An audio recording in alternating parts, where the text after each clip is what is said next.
sou ex-maçom que chegou ao penúltimo grau da maçonaria. Apesar dos bens materiais que eu possuía, eu não conseguia todas as mulheres que eu queria. Eu queria mulheres de família rica, mas elas não se importavam com aquilo que eu tinha. Essas mulheres possuíam muito dinheiro. Eu fazia rituais de feitiçaria para elas gostarem de mim, e todas que eu fiz ritual se apaixonaram por mim. Somente uma mulher que não se apaixonou por mim, a Susan. Os meus feitiços nunca atingiam ela. Quanto mais jogava feitiços de amor, mais ela se afastava de mim. O Espírito Santo que estava na vida dela repudiava a vida que eu levava. Ela era uma cristã fervorosa, e tinha imunidade contra os meus feitiços. Ela olhava para o meu rosto e não queria chegar perto de tão mergulhado nas trevas que eu vivia. Ela não sabia da minha vida, e nem que eu era maçom. Mas a luz da vida dela não combinava com as trevas da minha vida. Só consegui conquistar a Susan quando me tornei um homem de Deus. Ela não sabia da minha conversão, e enxergou a luz do Espírito Santo em mim e se aproximou. Eu já tinha renunciado tudo, e me consagrava todos os dias. Fazia jejuns pela manhã me preparando para o ministério. Susan enxergou a luz de Deus na minha vida,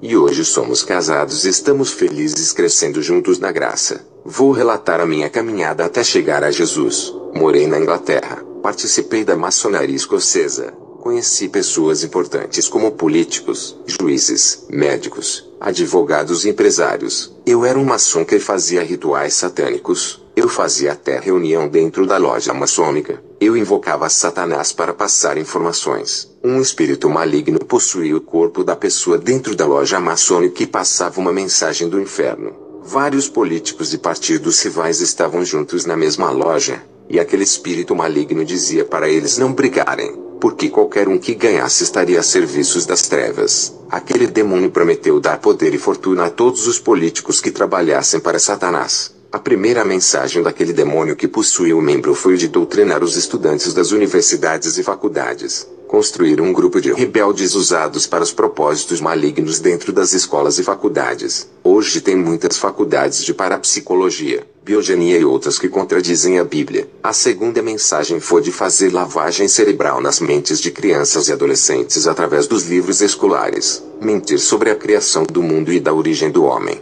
Se você perceber, os livros de ciências anulam Deus como Criador do universo, e nenhum livro de história fala de Jesus. Todos os reis, imperadores e governadores são lembrados. O nome de Jesus não fala. A escola é uma estratégia de Satanás para doutrinar o seu filho. A Bíblia não dá ênfase que os nossos filhos têm que ser educados por pessoas estranhas. A educação dos filhos é dos pais. Desde o tempo de Moisés, quem ensinava as leis eram os pais. Quando Samuel nasceu, ele foi levado para ser educado no templo, e Satanás mudou isso tirando o poder da educação das mãos dos pais e dos templos, e transferiu para as escolas. Você ensina ao seu filho sobre Deus, e a escola ensina que o mundo não teve um criador. Você ensina que o seu filho veio da descendência de Adão, e a escola ensina que veio da descendência do macaco. E o seu filho ainda é influenciado pelo filho do ímpio que estuda com ele ensinando modos e atitudes pecaminosas. Em países da América Latina, as escolas têm os programas de educação para todos onde filhos de feiticeiros, assassinos, ladrões e bêbados são obrigados a estudarem juntos. Todas essas classes de pessoas têm filhos que estudam na mesma escola dos filhos dos cristãos. Eu não estou incluindo esses adolescentes, mas falo do perigo que um filho de um cristão passa dentro de escolas liberais que cedem vagas a todos. Tenho presenciado filhos de cristãos sendo corrompidos pelos filhos dos ímpios. Os pais doutrinam os seus filhos no caminho de Jesus, e quando os colocam na escola os seus filhos se esquecem dos ensinamentos dos seus pais e se transformam em outras pessoas. Essa é a estratégia de Satanás, misturar as crianças cristãs com as ímpias para corromper,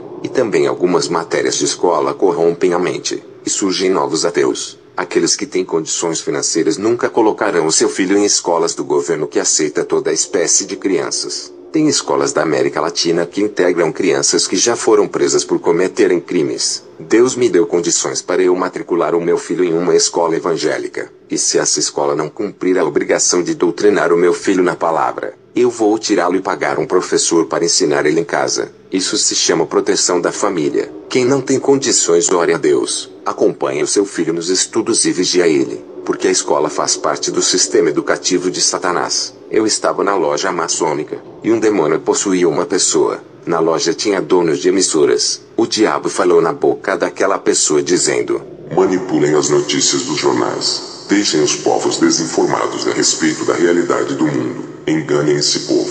Falem mentiras e formem as opiniões das pessoas. Convençam elas a acreditarem nos jornais. Coloquem jornais criminalistas que falem da crueldade, mortes e roubos. As crianças e adolescentes vão crescer ouvindo esses jornais e vão querer praticar os crimes mais tarde. Até os adultos que assistem esses jornais estão com vários problemas em suas vidas, já estão com muito desgosto das suas situações. Quando eles assistem os jornais criminalistas, são inspirados a fazerem as mesmas coisas. Eles pensam que não tem nada a perder, e pensam em praticarem os mesmos crimes dos jornais. Somos nós quem jogamos pensamentos em suas mentes. Nós os induzimos a fazerem isso quando assistem os nossos jornais. Os crimes no mundo têm aumentado por causa dos jornais. Temos dado várias ideias de como matar uma pessoa. Temos ensinado a esquartejar, esfaquear, atirar, esconder os corpos mortos e enterrar para ocultarem o crime. Tudo isso os nossos jornais ensinam e têm multiplicado no mundo. Temos ensinado o suicídio. Maridos a matarem a sua esposa, mãe matar o filho, irmão matar irmão, filhos a matarem os pais através dos jornais. Tudo isso é o nosso jornal que ensina. E as mentes doentes praticam porque assumimos o controle mental de suas cabeças. O jornal é a escola do crime. Assim como filmes, desenhos e seriados, cada um desses ensina um tipo de pecado como feitiçaria, roubo, sexo, vícios, depravação e morte. Todo cristão que assiste jornal não tem forças contra nós, e a sua alma nos pertence. O demônio falou para os donos de revistas famosos que vendem em bancas. Ele disse: fale das modas de roupas para as pessoas comprarem. Falem das nossas invenções. Falem do sexo incentivando para as depravações. Paguem as modelos e atrizes para posarem nuas. Elas serão capas de revistas e símbolos sexuais que incentivarão os homens a comprarem. Quem estava na loja maçônica eram os donos de empresas e fábricas de alimentos. E o demônio disse: façam alimentos contaminados com produtos tóxicos para destruir os órgãos vitais. Fabriquem alimentos cancerígenos e com marcas e símbolos satânicos. Eu aumentarei as suas riquezas. Donos de emissoras de televisão estavam naquela reunião. O demônio pediu para multiplicar os filmes, novelas, seriados, desenhos e programas com sexo, traição, morte, violência, vícios das drogas, homossexualismo e feitiçaria. Em troca, o demônio prometeu aumentar a audiência desses canais. O projeto de Satanás é de destruir toda a humanidade e a igreja através da televisão. Os pastores que fazem programas de televisão são maçons. Eles estavam naquela reunião maçônica. O demônio pediu para esses pastores inventarem novos movimentos sobrenaturais, novos ensinamentos teológicos e novos seminários. Todos ali faziam um pacto de aliança para cumprirem o que Satanás queria. Os pastores recebiam milhões de libras esterlinas da Irmandade para financiarem os projetos satânicos nas igrejas. Eu era amigo desses pastores antes da minha conversão. Esses pastores visitavam igrejas pequenas e ofereciam promessas de fazerem aqueles pastores locais serem famosos e conhecidos. Prometiam fazerem de suas pequenas igrejas megas igrejas. Aqueles pastores da reunião aceitaram a aliança. Eles assinaram um contrato de compromisso e receberam milhões de libras para construírem megas igrejas. Quando as suas igrejas estivessem prontas e cheias de pessoas, eles tinham que arrecadar milhões de libras para pagarem os pastores maçons. Na verdade, o dinheiro era emprestado aos pastores. Eles teriam que trabalhar com a teologia da prosperidade para arrecadarem. Sem esse ensino jamais conseguiriam levantar milhões de libras para pagarem as suas dívidas. Esse grupo de maçons são os financiadores de pequenas igrejas. Eles oferecem livros evangélicos e revistas com seus ensinos para os pastores darem ensinamentos ao povo. Quero dizer aos pastores de pequenas igrejas: não aceitem financiamento da maçonaria. A luz não combina com as trevas. Se vocês fizerem aliança com esses homens, as suas partes será no lago de fogo ardente junto com eles. Eu, quando era maçom, não podia revelar os planos. Eu, como ex-maçom, digo a todos que não revelamos o que somos. Sempre dizemos que somos cristãos e entramos nas igrejas mostrando que vamos ajudar. Conseguir títulos de bispos, apóstolos, reverendos e pastores. Isso não é problema para os maçons. Eles têm escolas de teologias e cursos de títulos de cargos. Quando eu estava na maçonaria, o nosso objetivo era o de comprarmos os pastores e colocarmos eles para fazerem programações em rádios. Eu ajudei muitas igrejas pequenas, e em troca eles tinham que ensinar a nossa teologia. Os nossos ensinamentos não falavam contra o pecado e nem incentivavam a se arrependerem para renovarem a aliança com o seu Deus. Financiávamos grandes construções para esses pastores de igrejas pequenas desde que seguissem as nossas diretrizes. Eles não podiam orar para que seu Deus não revelasse as nossas estratégias. Eu tinha uma editora, e fabriquei muitos livros evangélicos cheios de heresias e teologias da prosperidade. Eu pagava aos autores para venderem os seus conhecimentos. Satanás me passou todas as informações necessárias. Em troca ele me enriqueceu. Pode parecer loucura, mas Satanás me propôs uma fortuna em um pacto no cemitério. Ele apareceu para mim como um cowboy e falou comigo. Eu não sabia qual era a sua verdadeira identidade, se era Satã ou outro demônio. Ele se apresentou como Lúcifer. Fizemos um pacto ali mesmo e ele apertou a minha mão. Não era um espírito. Ele disse que uma mala cheia de dinheiro estava na minha casa. Eu corri até em casa e vi uma mala em cima da minha cama. Eu não sei como alguém conseguiu entrar na minha casa e colocar aquela mala cheia de dinheiro ali. E assim eu fiquei rico naquela noite. Abri um seminário de teologia para formar falsos pastores e falsos cristãos ensinando doutrinas sem fundamentos. Eu conheci o verdadeiro evangelho dos apóstolos, mas eu preferia manipular a palavra. Eu fiz faculdade de teologia e mestrado em filosofia cristã,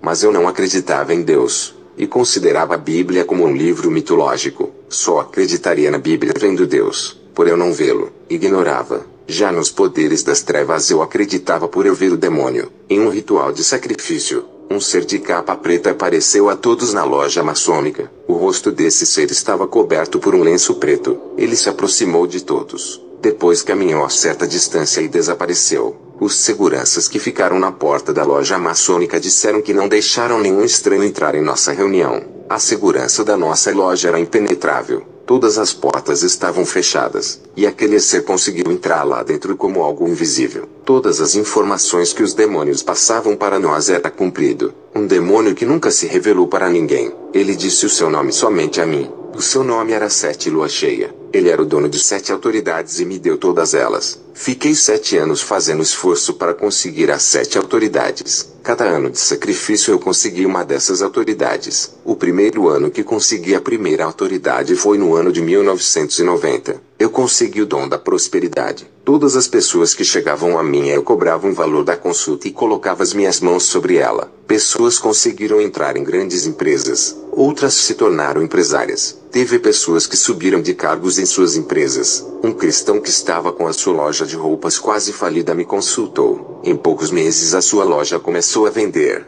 E o seu lucro aumentou fazendo abrir mais lojas. Ele não cria no Deus que servi e foi procurar o meu. O que ele não sabia é que o seu nome foi escrito no livro do meu mestre. Todas as almas que precisaram dos meus serviços passaram a pertencer ao demônio 7 luas cheias. Eu anotava o nome delas e à meia-noite entrava na mata para entregar a lista de nomes. Ele aparecia para mim com uma grande capa preta e nunca mostrou seu rosto. Todos os que tinham seus nomes escritos na lista eram todos que me procuraram. Se um cristão me procurava e precisava de mim, já não pertencia mais ao seu Deus, mas ao meu mestre. Eu tinha o dom da prosperidade nas mãos e dava para quem pagasse bem. Somente com esse dom eu fiquei rico. O dom da prosperidade surgiu dentro da maçonaria. Não existe essa doutrina na Bíblia, porque esse ensinamento surgiu na loja maçônica, e alguns estrategistas maçons se passaram por cristãos e levaram esses ensinamentos para as igrejas. Essa teologia veio do inferno para a maçonaria, e da loja foi distribuído para todas as igrejas. O que me deixa triste é a multiplicação desse ensino em várias igrejas. Como essas heresias têm ganhado força nos cursos, faculdades e livros. Em 1991 eu recebi o dom de mágica do meu demônio mestre.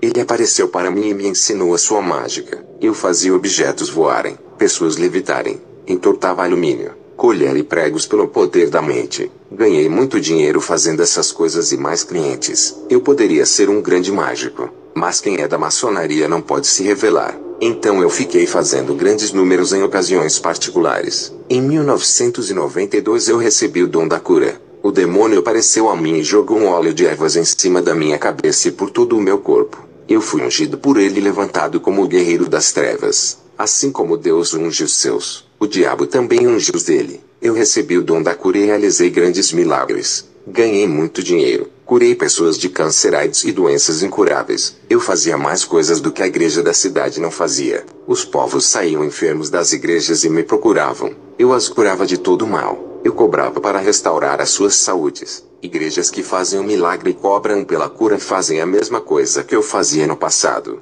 Essas igrejas que cobram ofertas altas por causa das curas não são de Deus. Quando Deus cura, Ele faz de graça. Jesus curou muitos enfermos na terra de graça. Jesus multiplicou os pães e deu aos pobres. Não tomou o pouco que eles tinham iguais aos pastores de hoje. Em 1993 eu recebi o dom de abençoar. Eu podia profetizar sorte no casamento, namoro, noivado, finanças e outras coisas. Mas não funcionava somente comigo proferindo essas palavras. O demônio me orientou de que esse dom só iria funcionar se a pessoa carregasse um objeto simbólico. Os objetos eram rosa, sabonetes, águas, sal. Artifícios que eu consagrava podia vender. A pessoa que comprava os meus objetos eu proferia palavras de sortes e elas conseguiam tudo. E depois me procuravam para testemunhar os efeitos que tiveram em suas vidas. O que me entristece é ver que existem igrejas que trabalham com objetos sagrados igual eu fazia antes. Esses objetos que eu trabalhava eram os condutores do mal. Cada pessoa que ficava com os dos meus objetos levavam consigo legiões de demônios. Elas até tinham sortes na vida,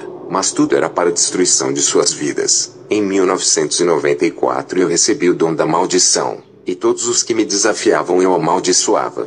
Teve pessoas que perderam tudo, outras foram demitidas de suas empresas. Até cristãos que não tinham o selo do Espírito Santo eram atingidos com a minha maldição. Hoje existem pastores que lançam maldição em suas ovelhas. Em 1995 eu recebi o dom da adivinhação. O demônio apareceu a mim e tocou na minha testa, e a cabeça começou a doer. O demônio disse que o terceiro olho estava aberto na minha testa. Com esse olho na mente eu iria ler o futuro. Depois desse dom eu sabia tudo o que se passava em cada vida. Eu tinha o dom de vidência, e via visões de destruição que o próprio diabo fazia para me enganar. Eu adivinhava até o número do RG de uma pessoa, porque um espírito maligno falava no meu ouvido. Ganhei muito dinheiro com esse engano. Tem pastores que têm o dom de adivinhação e falam que é revelação. Tem o dom de vidência e falam que é a visão de Deus. O dom da vidência você só vê aquilo que o diabo quer. Ele faz ilusões ópticas com falsas imagens produzidas. Eu profetizava e o diabo tinha que cumprir a profecia. Se ele não cumprisse a minha profecia, as pessoas não iriam mais crer em mim. E isso não seria bom para os planos do diabo. Eu era a pessoa que fazia as pessoas acreditarem no maligno. Eu não podia perder o crédito das pessoas para continuar conduzindo elas à escuridão. Em 1996 eu recebi o dom de matar. O diabo apareceu a mim e apertou a minha mão. A pele da minha mão ficou negra. E a partir daquele dia, se uma pessoa me desafiasse, eu lançava uma maldição de morte e acontecia. Eu amaldiçoei um empresário de câncer. Meses depois ele morreu. O demônio ficou no seu umbigo e desenvolveu câncer na bexiga. Esse câncer cresceu e o matou. Um rapaz disse que não acreditava nos meus poderes. Ele era ateu. Eu amaldiçoei para ele morrer com acidente de carro. Ele estava andando na rua e de repente se jogou na frente de um carro e morreu. O demônio o empurrou para cima do carro. E assim em 7 anos recebi os 7 dons do diabo. Eu e os maçons fundamos algumas seitas desconhecidas que usam o nome de Jesus para confundir o povo. Ninguém dessas seitas servia a Jesus. Ela existe para enganar o povo. Tudo isso era a ordem dos demônios. Até que um dia Deus se cansou das minhas maldades e usou um servo seu para falar comigo. Ele disse: homem, se não se arrepender de todas as suas maldades, algo terrível irá acontecer. Eu não acreditei. Zombei daquele homem humilde. 3 dias depois senti fortes dores do coração. Passei no cardiologista e foi constatado que eu estava com pericardite. A minha saúde sempre foi ótima, mas agora estava com inflamação no coração. Em uma sexta-feira à noite eu estava deitado e senti dores fortes no peito. Lembrei-me das palavras daquele cristão. Comecei a me lembrar de Deus e pedia para Ele não me deixar morrer. Eu tinha medo de deixar a minha riqueza. Eu era casado e não tinha filhos. Nunca acreditei em Deus. E naquele momento tive fé. Pedi misericórdia para Ele. E estava disposto a largar o ocultismo. Aquela dor no peito intensificou, me fazendo ter um apagão. Tudo foi paralisado, até os órgãos vitais não funcionavam. Eu não tinha nenhum sinal de vida. E o meu espírito estava perto do corpo. Ele era o que dava vida ao meu corpo. Tirou ele de mim, o corpo tombou. Uma luz desceu do céu parecendo uma grande estrela e parou perto de mim. Era o anjo de Deus. Como ele resplandecia. Imagine a glória de Jesus. O anjo disse: Deus ouviu o seu pedido de misericórdia e a sua promessa de largar o ocultismo. Isso foi no ano de 2015 quando tive esse arrebatamento. O anjo disse: venha comigo. E me conduziu a um caminho largo. Essa estrada tinha muitas cobras, aranhas e bichos mortos. Chegamos a um portão negro e uma frase estava escrito: Bem-vindo ao inferno. Fiquei arrepiado, pois não sabia que esse lugar existia. Eu pensava que isso existia apenas na mitologia grega e hebraica. Até o céu eu pensava que era folclore grego. Os Elísios. O meu medo de morrer consistia em deixar de existir e nunca mais viver. Nunca imaginei que existisse um lugar eterno. Aquele portão se abriu, e um vapor veio em minha direção. Um calor insuportável quase me derreteu. Eu creio que o anjo não permitiu que nenhum dano acontecesse comigo. A sua presença evitou que os efeitos do calor me afligissem. A primeira pessoa que vi no inferno foi Albert Pike, um dos satanistas famosos que também foi da maçonaria. Eu vi o ator Noriyuki Pet Morita sendo atormentado pelos demônios, e também o ator James Severi que sofria no tormento. Os demônios esmagavam eles e arrancavam as suas peles. Eu vi o ator Patrick Swayze também em grande tormento.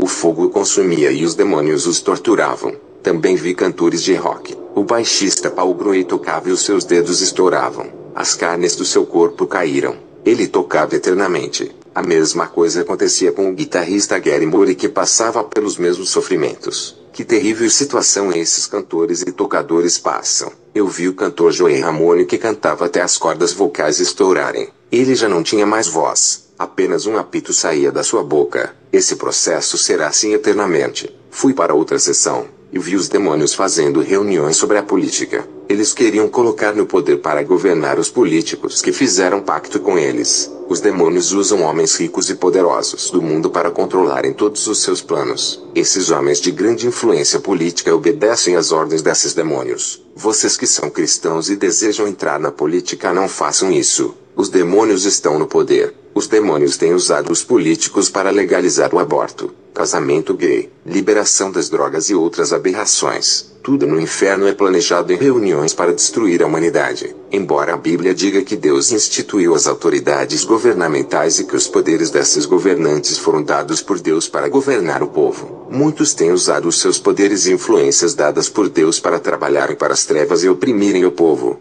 Deus deu autoridade para os políticos, mas eles a quem escolhem se vão usar para o bem ou para o mal. Muitos se vendem para o diabo através dos pactos. Satanás é o príncipe desse mundo e dá o seu reino para quem ele quer, pois o mundo já é do maligno. Alimentos que deixam o homem e a mulher estéril. Eu vi uma química que estava sendo injetada nos alimentos que afetava os hormônios deixando estéril. No inferno observei multidões de evangélicos. Eu nunca vi tanto cristão. A primeira classe de evangélicos que o anjo me mostrou era dos cristãos que não tinham autodomínio. Eles não tinham regras de vida e seduziam mulheres casadas. Esses cristãos eram maliciosos e seduziam as mulheres da igreja. Essa foi a primeira classe. Eles eram devassos, imorais, espalhadores de suas más fama e pedras de tropeço. Fomos para a segunda classe de cristãos. Esses eram agressivos. Não aceitavam a correção pelos seus erros. Tratavam seus pastores mal e se tornaram inimigos daqueles que não concordaram com os seus modos de vida. O anjo me levou até a terceira classe de cristãos. Esses eram impuros, pensamentos maliciosos e corações cheios de sensualidade. A quarta classe onde o anjo me levou, eu vi os profanadores que corromperam o que é sagrado.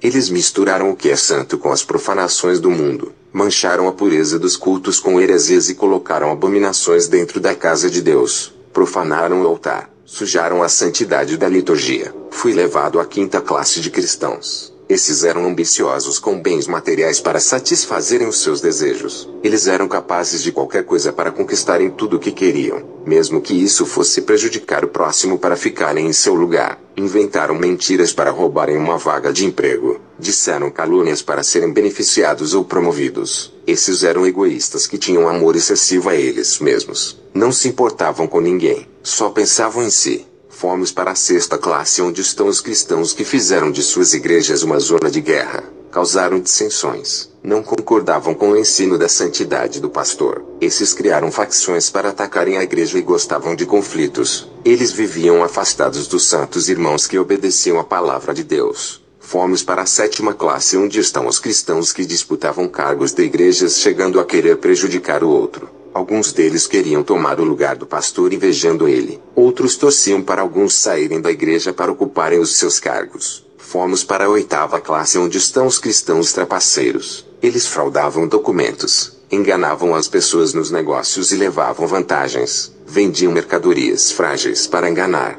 Eram gananciosos com suas vontades de terem tudo. Mesmo que não precisassem de dinheiro, queriam acumular. Fomos para a nona classe, onde estão os pastores ladrões. Roubaram dinheiro escondidos e desviaram grandes quantidades de dinheiro para suas contas. O pastor fundador confiou o cargo para o seu amigo pastor. Ele roubou o dinheiro da igreja e o seu pastor não sabia. Quando ele morreu, foi homenageado como celebridade pelo pastor presidente que confiava nele. E nunca soube do desvio de dinheiro que o seu amigo fez da igreja. Povo de Deus, não queiram fazer parte de um desses grupos. Não queiram ir para um desses vales através da classificação dos seus pecados. Não vá para o inferno. Façam de tudo para não caírem nesse lugar tenebroso e ficarem presos ali eternamente. Se esforcem no caminho de Jesus. Não brinquem de serem cristãos. Nem caiam na moda gospel de servir a Deus. Eu vi cristãos gospel no inferno. E todos aqueles que seguiram a moda gospel de ser cristão, que é estar na igreja e com as mãos agarradas ao mundo servindo a dois senhores ao mesmo tempo. Para o evangelho gospel não existe separação com o mundo. O reino deles é ter dinheiro. Isso é o paraíso celestial que a Bíblia fala para eles. No evangelho gospel a pessoa só vence se conseguir muito dinheiro e fama. Sem isso é um derrotado. Esse evangelho produzido é da maçonaria, dando muito prejuízo à igreja e levando muitos cristãos ao inferno. Eu sei disso porque fui maçom. E criamos esse evangelho na terra. Invertemos tudo. A Bíblia fala que quem perseverar até o fim será salvo, e passará para a eternidade e conseguirá o galardão. Mas a maçonaria que controla o mundo gospel fez a doutrina de que não precisamos nos preocupar com a eternidade, e que temos que nos preocupar com as coisas materiais na terra, porque o nosso galardão e o nosso céu são aqui na terra. Qualquer igreja que convida o cantor gospel ou o pregador gospel está com aliança com as trevas. Não convidem eles para as suas igrejas. São maldições criadas pela maçonaria para corromper o evangelho e fazer a palavra de negócio. Quantos pastores convidam esses cantores e pregadores estrelas para encherem as suas igrejas? Isso é uma grande armadilha criada da maçonaria. Não dê o dinheiro suado dos membros para esses cantores e pregadores gospel. Ajudem os que passam necessidades. Os médicos tentavam me reanimar até que conseguiram. Só foi possível porque o meu espírito de vida voltou ao corpo. Quero dizer à igreja, a morte do cristão não é a maior perda. A maior perda é não ter Deus em nossas vidas enquanto estamos vivos. Eu me casei com a Susan e abri uma igreja para evangelizar as almas. Não congreguei nas igrejas perto da minha casa por estarem todas envolvidas com a maçonaria.